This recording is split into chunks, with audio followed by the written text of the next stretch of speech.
Chapter 13, Vibration and Yogi Rhythmic Breathing. All is in vibration. From the teeniest atom to the greatest sun, everything is in a state of vibration. There is nothing in absolute rest in nature. A single atom deprived of vibration would wreck the universe. In incessant vibration, the universal work is performed. Matter is being constantly played upon by energy in countless forms and numberless varieties result. And yet even the forms and varieties are not permanent. They begin to change the moment they are created, and from then are born innumerable forms, which in turn change and give rise to newer forms, and so on, in infinite succession.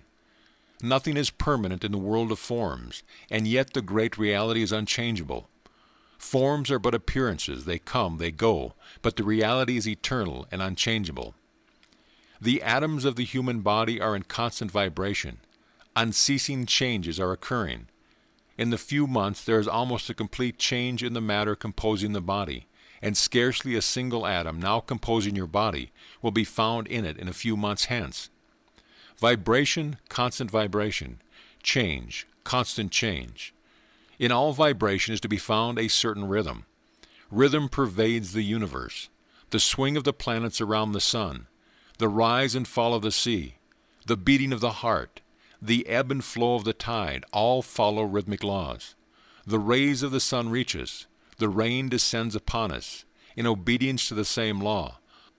All growth is but an exhibition of this law. All motion is a manifestation of the law of rhythm. Our bodies are as much subject to rhythmic laws as the planet is the revolution around the sun.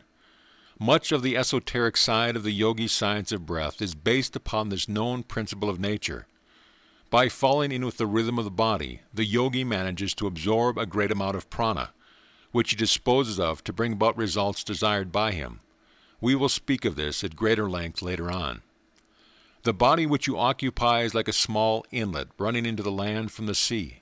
Although apparently subject only to its own laws, it is really subject to the ebb and flow of the tides of the ocean.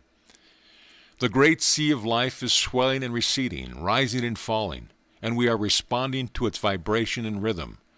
In a normal condition, we receive the vibration and rhythm of the great ocean of life, and respond to it, but at times the mouth of the inlet seems choked up with debris, and we fail to receive the impulse from Mother Ocean, and in harmony manifests within us.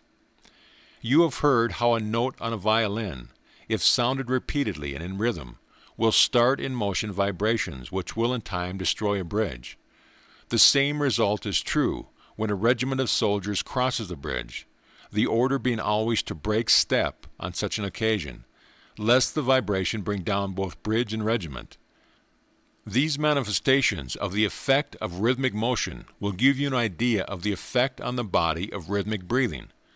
The whole system catches the vibration and becomes in harmony with the will, which causes the rhythmic motion of the lungs, and while in such complete harmony will respond readily to orders from the will. With the body thus attuned, the yogi finds no difficulty in increasing the circulation in any part of the body by an order from the will, and in the same way he can direct an increased current of nerve force to any part or organ, strengthening and stimulating it. In the same way the yogi, by rhythmic breathing, catches the swing, as it were, and is able to absorb and control a greatly increased amount of prana, which is then at the disposal of the will. He can and does use it as a vehicle for sending forth thoughts to others, and for attracting to him all those whose thoughts are keyed in the same vibration. The phenomena of telepathy, thought transference, mental healing, mesmerism, etc., which subjects are creating such an interest in the Western world at the present time, but which have been known to the yogis for centuries, can be greatly increased and augmented if the person sending forth the thoughts will do so after rhythmic breathing. Rhythmic breathing will increase the value of mental healing, magnetic healing, etc., several 100%. In rhythmic breathing, the main thing to be acquired is the mental idea of rhythm. To those who know anything about music, the idea of measured counting is familiar. To others, the rhythmic step of the soldier, left, right, left, right, left, right, 1, 2, 3, 4, 1, 2, 3, 4, will convey the idea. The yogi bases his rhythmic time upon a unit corresponding with the beat of his heart. The heartbeat varies in different persons, but the heartbeat unit of each person is the proper rhythmic standard for that particular individual in his rhythmic breathing. Ascertain your normal heartbeat by placing your fingers over your pulse, and then count 1, 2, 3, 4, 5, 6, 1, 2, 3, 4, 5, 6, etc., until the rhythm becomes firmly fixed in your mind. A little practice will fix the rhythm, so that you will be able to easily reproduce it. The beginner usually inhales in about 6 pulse units, but he will be able to greatly increase this by practice. The yogi rule for rhythmic breathing is that the units of inhalation and exhalation should be the same, while the units for retention and between breath should be 1/2 the number of those of inhalation and exhalation. The following exercise in rhythmic breathing should be thoroughly mastered, as it forms the basis of numerous other exercises to which reference will be made later. 1. Sit erect in an easy posture, being sure to hold the chest, neck, and head as nearly in a straight line as possible, with shoulders slightly thrown back and hands resting easily on the lap. In this position, the weight of the body is largely supported by the ribs and the position may be easily maintained. The yogi has found that one cannot get the best effect of rhythmic breathing with the chest drawn in and the abdomen protruding. 2. Inhale slowly a complete breath, counting 6 pulse units. 3. Retain, counting 3 pulse units. 4. Exhale slowly through the nostrils, counting 6 pulse units.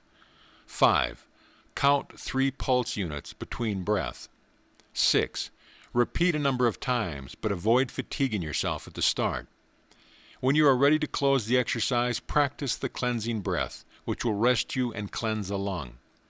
After a little practice, you will be able to increase the duration of the inhalations and exhalations until about 15 pulse units are consumed. In this increase, remember that the units for retention and between breath is 1/2 the units for inhalation and exhalation. Do not overdo yourself in your effort to increase the duration of the breath, but pay as much attention as possible to acquiring the rhythm, as that is more important than the length of the breath. Practice and try until you get the measured swing of the movement, and until you can almost feel the rhythm of the vibratory motion throughout your whole body. It will require a little practice and perseverance, but your pleasure at the improvement will make the task an easy one. The yogi is a most patient and persevering man, and his great attainments are due largely to possession of these qualities. End of chapter.